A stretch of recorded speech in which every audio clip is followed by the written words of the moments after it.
ह्या वीकची निफ्टीची एक्सपायरी 24,334 या ठिकाणी झाली. आपल्या टेक्निकल आणि ओपन इंटरेस्टच्या डेटावरून जी आपण एक्सपेक्टेड रेंज बनवली होती ह्याच रेंजच्या दरम्यान निफ्टीची एक्सपायरी झाली. जर चार्टवरती आपण पाहिलं तर निफ्टीच्या 1 आवरच्या टाईम फ्रेममध्ये निफ्टीने कंटिन्यू मागच्या एक आठवड्यामध्ये ह्याच लेवलला रिजेक्शन घेतलेले आहे. याचे प्रोबेबल रिझन म्हणजे 24,400 आणि 24,500 या ठिकाणी असलेला इन्स्टिट्यूटचा फार मोठ्या प्रमाणातला कॉल सेलिंगचा डेटा.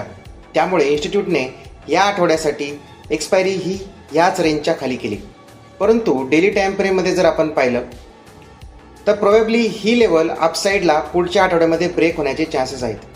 जर हा रेजिस्टन्स निफ्टीने ब्रेक केला तर डायरेक्टली आपल्याला 24,800 पर्यंतचे टार्गेट अनलॉक होऊ शकते. पुढील आठवड्यासाठी जो सध्याचा निफ्टीचा रेजिस्टन्स आहे तो आपल्याला ब्रेक होण्याची वाट बघायची आहे. उद्याचा म्हणजे शुक्रवारचा डेटा आपल्यासाठी फार इम्पॉर्टंट राहील. त्यावरूनच आपण पुढच्या आठवड्याचे ॲनालिसिस करू शकतो. तरीसुद्धा जर निफ्टीने ही लेवल ब्रेक केली तर आपण डायरेक्टली 24,800 पर्यंतचे टार्गेट धरू शकतो.